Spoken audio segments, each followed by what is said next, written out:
नमस्कार दोस्तों। इस वीडियो में हम देखते हैं कि यहाँ पर एक घर का काम किया जा रहा है और दोस्तों इसमें हम देखते हैं कि पहले वॉल बना दी गई है। जो ईंटों की जो वॉल है, ईंटों की वॉल पहले तैयार कर दी गई है और जो कॉलम है, कॉलम अभी बाकी है। ईंटों की वॉल बनाने में जो हम मोर्टार यूज़ करते हैं यानी जो मसाला यूज़ करते हैं, वो मसाला भी कॉलम के पास यहाँ पर नीचे गिरा हुआ है। अगर हम कॉलम बनाएंगे तो कॉलम बनाने से पहले हमें इन चीज़ों का ध्यान रखना चाहिए कि इस प्रकार का जो मसाला है उसे हमें पूरी तरह से क्लीन कर लेना चाहिए। वहाँ पर कुछ मिट्टी भी गिरी हुई थी, उसे भी हमें हटा लेना चाहिए।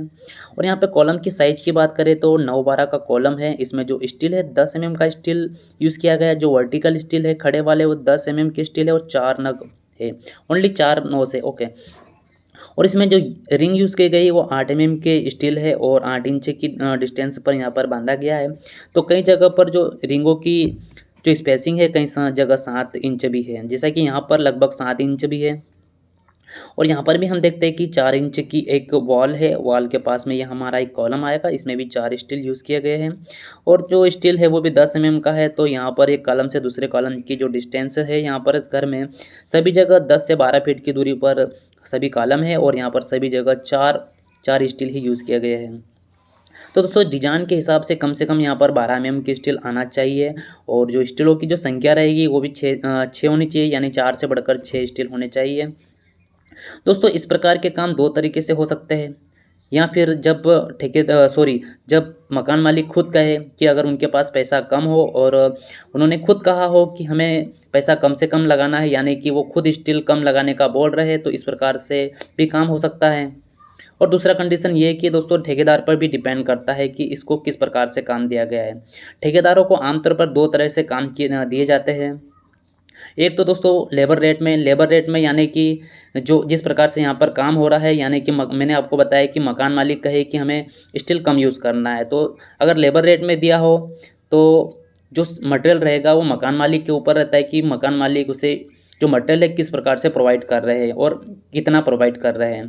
दूसरा दोस्तों कि जो काम हो विथ मटेरियल यानी कि जो पूरे सामान यहाँ पे जैसे कि यहाँ पर ईंट है, सीमेंट है, रेत है, गिट्टी है, ये जो सभी सामान होते हैं टोटल, ठीक है, घर बनाने में जो टोटल सामान लग रहा है, ये अगर ठेकेदार खुद लगाए तो उसे विथ मटेरियल कहते हैं।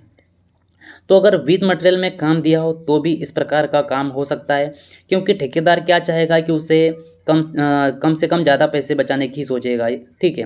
वो चाहेगा कि उसको पैसा ज़्यादा से ज़्यादा ही बचना चाहिए। तो इस प्रकार से काम हो सकता है कि यहाँ पर जो कॉलम है कि कॉलम में 4 ही स्टील है, तो ठेकेदार अगर पैसा ज़्यादा बचाने की सोचेगा तो स्टील कम यूज़ करेगा।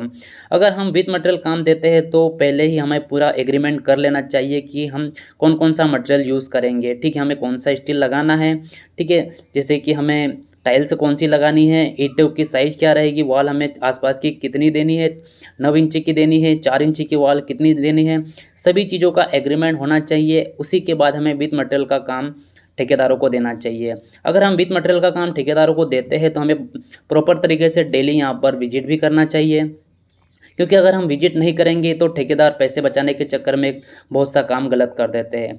ठीक है दोस्तों, आज की वीडियो में बस इतना ही। वीडियो अच्छा लगा तो प्लीज़ वीडियो को लाइक ज़रूर करना। थैंक यू दोस्तों।